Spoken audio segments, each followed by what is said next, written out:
नमस्कार दोस्तों, आज मैं आचार्य रामचंद्र शुक्ल के हिंदी साहित्य के इतिहास का पार्ट 2 पूर्व मध्यकाल और भक्ति काल लेकर प्रस्तुत हुई हूँ। भक्ति काल का समय संवत 1375 से 1700 माना गया है। इसमें देश में मुसलमानों का राज्य प्रतिष्ठित हो जाने पर हिंदू जनता में गर्व और उत्साह के लिए अवकाश न रह गया। उसके सामने ही उसके देव मंदिर गिराए जाते थे, देव मूर्तियाँ तोड़ी जाती थी और पूज्य पुरुषों का अपमान होता था और वे कुछ भी नहीं कर सकते थे। ऐसी दशा में अपनी वीरता के गीत न तो वे गा सकते थे और न बिना लज्जित हुए सुन ही सकते थे। अपने पौरुष से हताश जाति के लिए भगवान की शक्ति और करुणा की ओर ध्यान ले जाने के अलावा दूसरा मार्ग ही क्या था। धर्म का प्रवाह कर्म, ज्ञान और भक्ति इन तीनों धाराओं से चलते हैं। इन तीनों के सामंजस्य से धर्म अपनी सजीव दशा में रहता है। किसी एक के भी अभाव में वह विकलांग रहता है। भक्ति का जो सोता दक्षिण की ओर से धीरे धीरे उत्तर भारत की ओर पहले से ही आ रहा था, उसे राजनीतिक परिवर्तन के कारण शून्य पड़ते हुए जनता के हृदय क्षेत्र में फैलने के लिए पूरा स्थान मिला। रामानुजाचार्य ने शास्त्रीय पद्धति से जिस सगुण भक्ति का निरूपण किया था, उसकी और जनता आकर्षित होती चली आ रही थी। गुजरात के मध्वाचार्य जी द्वैतवादी वैष्णव संप्रदाय चलाया। देश के पूर्वी भाग में जयदेव जी के कृष्ण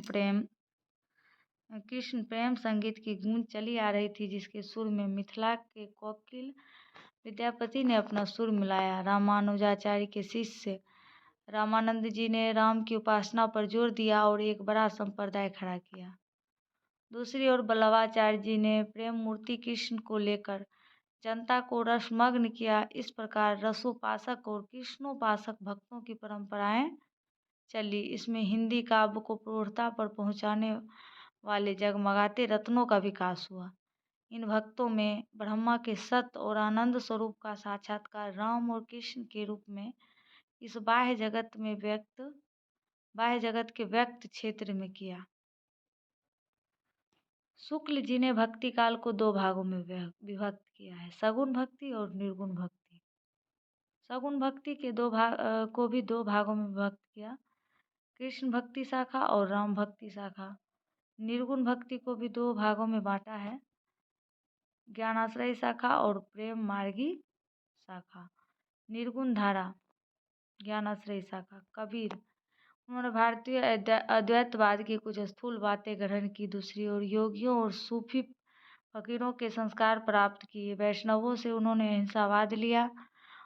अतः तात्विकता से न तो हम उन्हें पूरे अद्वैतवादी कह सकते हैं और न एकेश्वरवादी।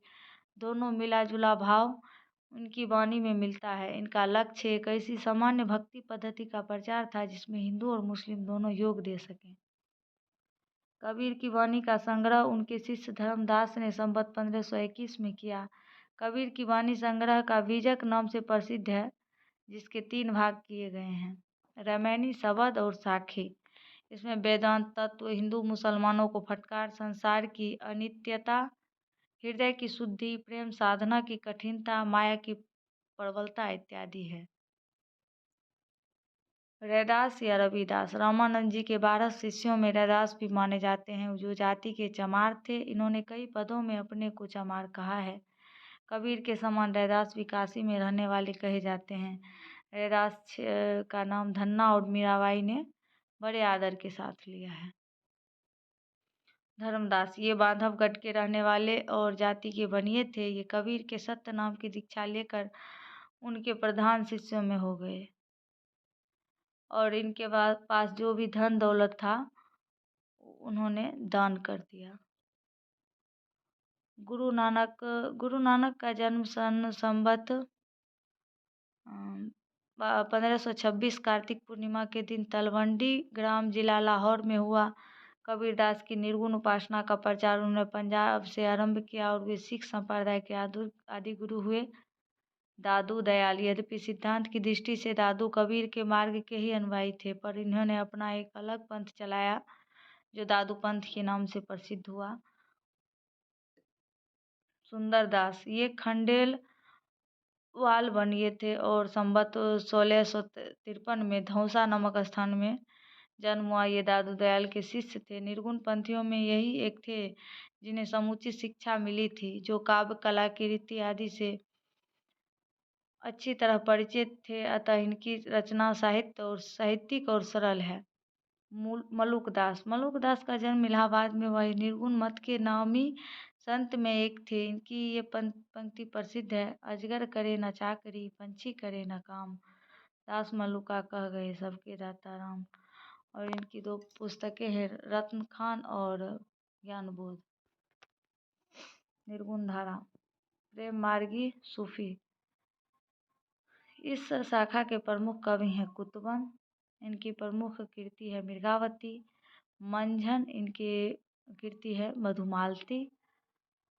मलिक मोहम्मद जायसी इनकी पद्मावती। और उस्मान इनका पुस्तक है चित्रावली। कासिम शाह हंस जवाहिर। शेख नबी ज्ञानदीप। नूर मोहम्मद इंद्रावती और अनुराग बासरी।